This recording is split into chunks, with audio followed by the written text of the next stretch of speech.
Welcome to the Deconstructed Woman podcast, a podcast about breaking down barriers between women, exploring and sharing perspectives of each individual woman's experience, and discovering what we have in common and what makes us different.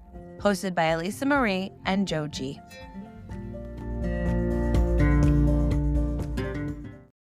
Welcome back to another podcast, The Deconstructed Woman.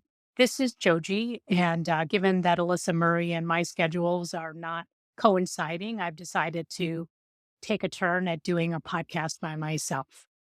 Today's topic is one about regrets, and I thought it was the perfect time as we are sliding into the last month of the year and looking forward to a brand new year, that this is a good time to shore up what has happened this year, what has gone well, what things could have been done differently, and really clean out the old regrets and start making some goals for the next year.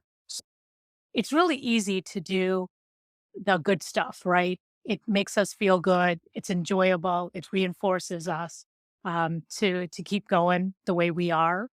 And yet the bad stuff, the regret, is a little bit harder and more challenging for us to get through. A lot of us want the ability to do redos. And believe it or not, after thinking about this topic and doing some research, I have found that a lot of our regrets actually have the ability to do redos. We just have to do an inventory and look at them and see how we can move forward. One of the most important reasons to do an inventory of the good and the bad is for us to be able to consider what we need to do more of in the following year and what we might need to clean up from the year before. Because if we don't clean it up, then we may not recognize when new opportunities come our way. So let's spend a little bit of time talking about this. One of the most important outcomes of regrets is looking at what stopped us from following through. What was a barrier? And so when we look at that and analyze it, maybe create some counter strategies to not find ourselves in the same spot again, what that does for us is that next time that opportunity comes to us, we are more able to recognize it, come up with a plan, and move on it. And so this lessens the chance for a regret in the following year. And that's really, really important. I've been thinking about this topic for a little bit because as the year comes to a close, it's usually the time that I start reflecting about, what's happened. What am I happy to have accomplished? What are things that I am in process? And what are things that I have left that need to be brought over to really finalizing the plan and moving forward into actionable steps? So this is the perfect time. We have about a month before the new year. And so let's start talking about this whole topic and how to be prepared for the new year as it rolls around. Before we jump too far into the topic, I wanted to share that a lot of this information is from Daniel Pink's book called The Power of Regret and how looking backward moves us forward. So that's a really important thing to note because he does discuss it extensively, and a lot of my information came from his writing and his research. What is regret? Regret is a negative emotion that pops up when you wish you had done something differently, and that can range from somewhat inconsequential, like, say, never learning an instrument, to something significant, like not making amends before somebody dies. Those are two very different things. And what we're going to focus on in this conversation really is the former, the inconsequential regrets that we can do something about. Something more significant, like not making amends before somebody dies and now that person is gone and you can't have that conversation. Though in my mind, you can always make amends in your mind, saying the words out loud. I do believe that you can make amends that way as a way to relieve yourself. But you may disagree with that. But I do believe you can get a lot of relief in doing that and knowing that you've done everything you can given the time it is. This particular episode is not focused on things that are very, very difficult to process by yourself, or even with somebody else who's not a professional. For example, I know at least one individual that has given up a child for adoption. And that person did that at a very young age. And now in her 40s and 50s, she has suffered from long term chronic depression. She goes through these black periods in her life where she is so depressed and stuck in a place of regret for giving up that child and not knowing what could have happened if she had raised that child, that she's unable to move forward. Somebody in that situation needs to get professional help and has to be able to talk to someone who can walk her through that significant decision and how to make peace with that decision. That is not something that anything that we talk about today is really going to even come close to approaching. How do you move past that? So I want to be very clear about that from the very beginning. In the book, Daniel Pink recommends that as we talk about regret, that you look inward, you look outward, and then you move forward. And what this means, if you break it down into pieces, is that looking inward is reflecting about what happened. What was the decision? What did you do? And what are the things that led to action or inaction, appropriate or inappropriate action, and really sort of going through it bit by bit. Looking outward is about talking to somebody about that, giving voice to that scenario with a friend or a trusted mentor or someone that you can talk to in general about what took place and how you reacted and what you did. And then finally, moving forward is just that, resolving the issue, understanding what you did, what prevented you from going to where you wanted to accomplish, and then starting clean, forgiving yourself, and moving forward, looking for those opportunities to come again, and with intent, making a different decision, action, and such. I want to focus on the moving forward piece of it, because that's where I feel like we have the most control. I mean, you can talk about it, you can think about it, and then what's going to help you move forward and lessen the regret is doing something actionable in a positive direction.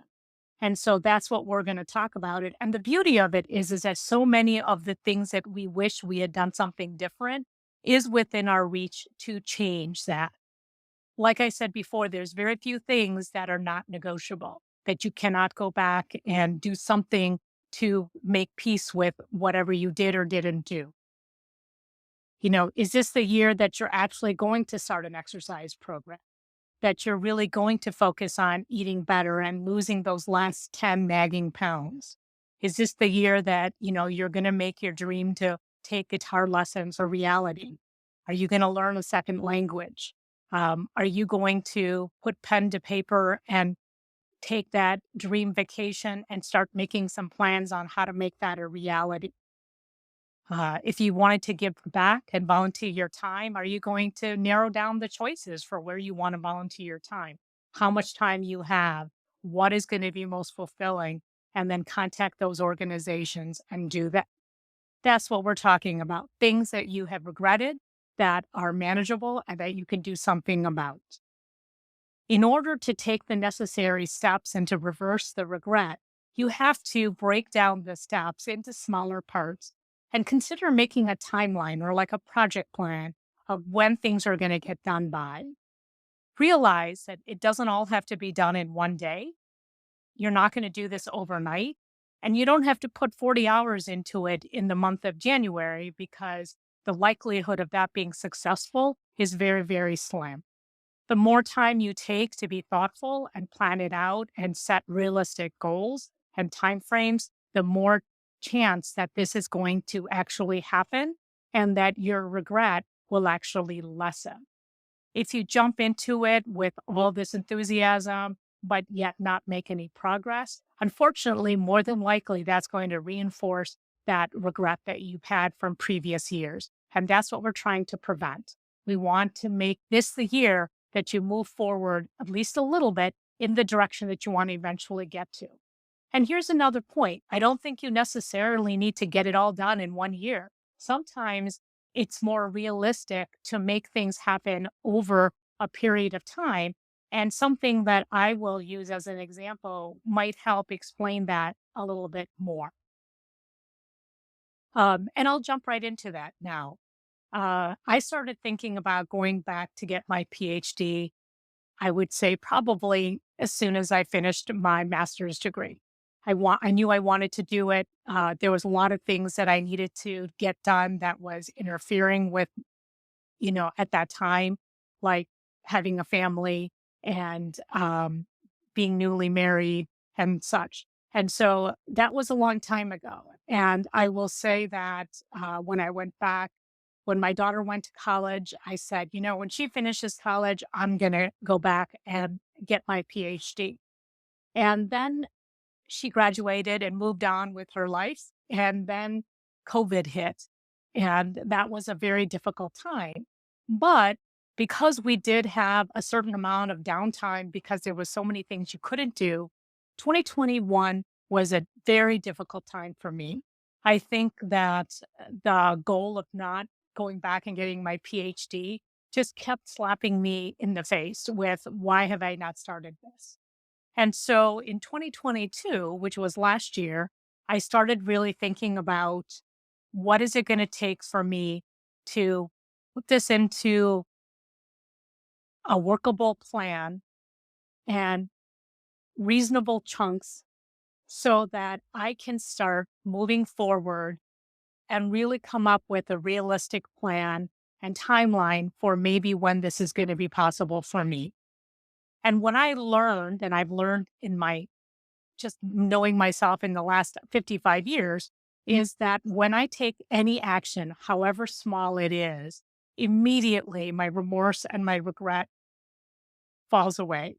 Because when I'm doing anything that's going to move my dream forward, then I feel better than I did the day before, the moment before. And so that's a really important learning for me personally. And hopefully that may work for you as well. So in 2022, I was thinking about, okay, how do I do this? What do I go about doing? How do I make this manageable? And so the first thing I did was I did a search on different programs that interest me. And I started looking around at the different universities. First, I started out in Illinois because this is where I'm located. And I wanted to do something that was close to home, right? That's the ideal way in my mind to be able to accomplish this goal. I was really hoping that there was some program that I could really explore locally. Ultimately, I found out after I did this for a couple of weeks that the programs that I really wanted, number one, there weren't that many of them. And the ones that I really liked were all out of state. And so that definitely was a stop action for me. I mean, I didn't know what to do at that point. I mean, at that point, I'm like, well, how do I proceed? Am I going to relocate? Can I do this remotely? And so then that was sort of like a break in the process for me to take a little bit of time and sort of revise. Now that I have this information, now what are my options? What do I do? And that's the other thing I want to bring up here in this conversation is that every little bit of movement you have, it gives you the opportunity to step back and reevaluate what you're doing. And that I think is what we forget when we beat ourselves up for not being active and completing our goals. Nothing or very few things is in a linear sort of projectile, right? I mean, it's not that things fall into place and everything is really simple, because if it was that easy, we probably would have done it and accomplished the goal. Usually, the goals that we set up are challenging, are difficult, do take time, and things come up that derail us. And so when you start moving, you learn more information. You can intentionally stop, think about it, mull it over, digest it. And then you have to go back and then continue that movement forward. One of the things that I did at that time was that I talked to Alyssa about this podcast because the deconstructed woman is in many ways um, a concrete expression of my love of studying about women and what the role of being a woman encompasses. My goal is to do a course or program, a PhD in women's studies, because that's what I'm passionate about. And so approaching Alyssa and saying, hey, would you like to, join me in this? I think it's fascinating. We're two women. You're a younger generation than I am. And what a great way to see what is the audience out there for women's issues.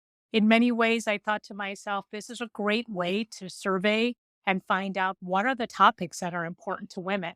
One of the things I know I will have to do in the future is to do a research project, a dissertation, a very long paper about some topic that resonates with me. And one way to narrow down that focus is to have weekly topics, right? I talk about something and I get Alyssa's input, and we get input from you as the audience. You give us feedback. And so that was, in my mind, a very good way to continue moving in that direction, was to collect information, know what topics resonate with me, what topics get the most amount of listenership, and replays. And that is all part of my research for the time when I finally get to my PhD. So everything is part of the process. When I was in social work school, one of my professors said, everything is grist for the mill, meaning that everything you learn along the way is going to make the product all that much better. And so there's no wasted time as long as you're moving incrementally in the direction that you want to do. And so now we're in 2023 and the podcast has been going on for many months and I'm enjoying myself. I'm understanding the workload. I'm understanding how we're working together. Alyssa and I have a rhythm in our weekly podcast, the taping, the editing, the publishing, the marketing, all these kinds of things. So now it's like, okay, we have something that's moving. It's got momentum. It's wonderful. And all of a sudden, I get back to, hey, I haven't done a lot. I haven't done a lot about going to get my PhD. And so it became obvious to me that I needed to do something in 2023 to continue the process of figuring out what do I want to do with this PhD program. And so I set a timeline and a set of goals for what I wanted to accomplish in 2023. I wanted to identify a program. I wanted to contact the program. I wanted to learn about what is the application process and the details about the program so that once again, I have the information to know what are my then next steps. And I've done all those things. I contacted the program. It's out of state. It is a school that I have a lot of passion for and hope to get to one day soon. I asked about the application process. I talked to the the dean of the program to ask specific questions to find out, is there a remote option? Because it's out of state, I would have to relocate. And right now, it doesn't seem like that's something that's really feasible. It would be a significant change for my husband and I to sell our house, relocate, or for me to, live out of state for 5 days a week. It's not something I'm ready to do yet. I did ask some very specific questions about housing, funding, teaching, and what the process is, what is going to be about. And that was significant information because that now helps me once again evaluate, is this the time in my life to do that? Is this something I want to really force with my husband because it's going to require a lot of effort on both our parts? And so it's very, very important that I had collected this information because now I have tangible information that is going to lead me to the next steps, whether that's in 2024 or that's 2025. I know that the application is only valid for a year.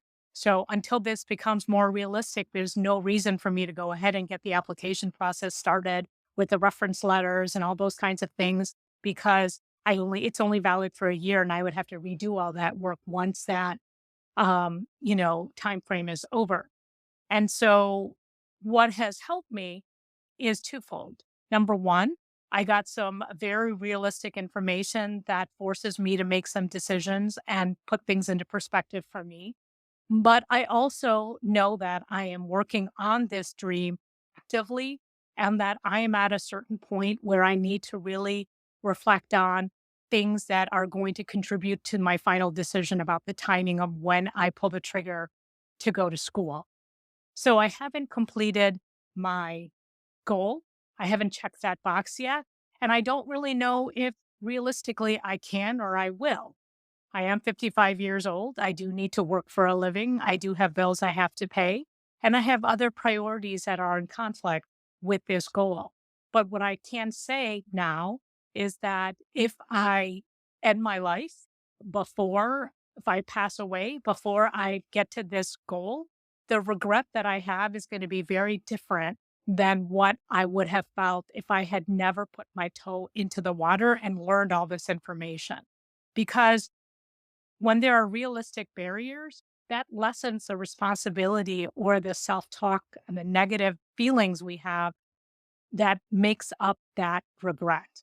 Now I have a very realistic approach about what I can do and what I can't do with this goal. It's not going to be the end of my world if I don't get my PhD. Will I be disappointed? Yes. Will I regret my life? No. Will I feel like I've failed myself?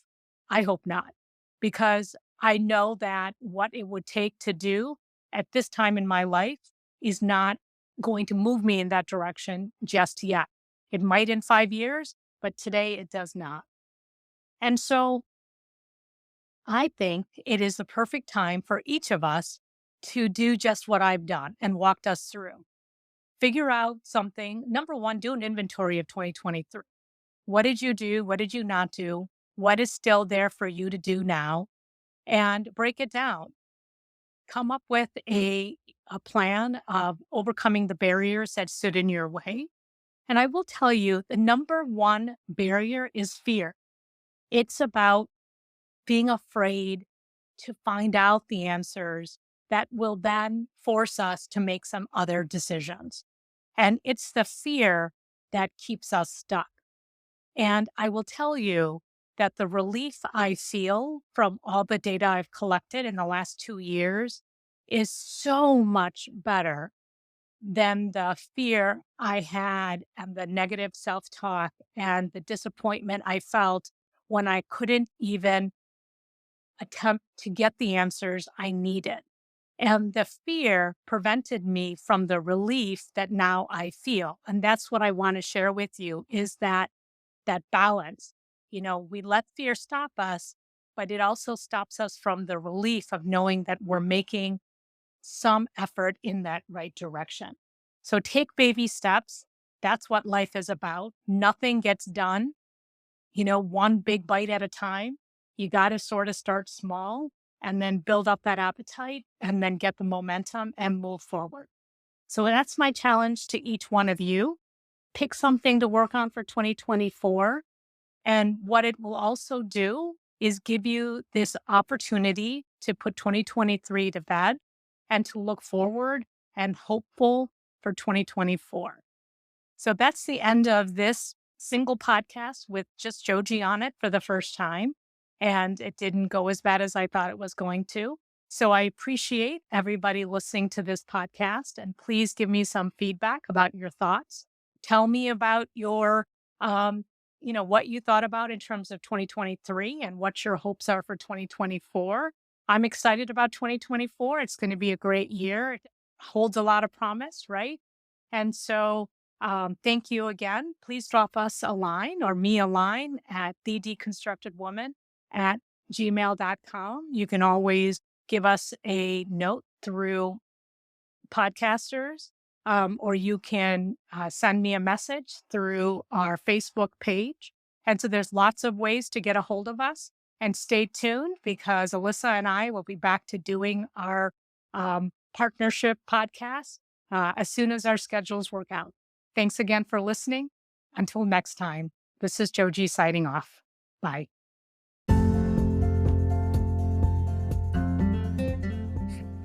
Thank you for listening to our podcast, The Deconstructed Woman. If you like this podcast, please share it with your friends, rate this episode, or subscribe to be notified of all new content. We want to hear from you, our listener. Do you have thoughts on the discussions we're having? Want to share topic suggestions? Or want to join us for a topic that you're passionate about? Contact us at our email address, thedeconstructedwoman@gmail.com.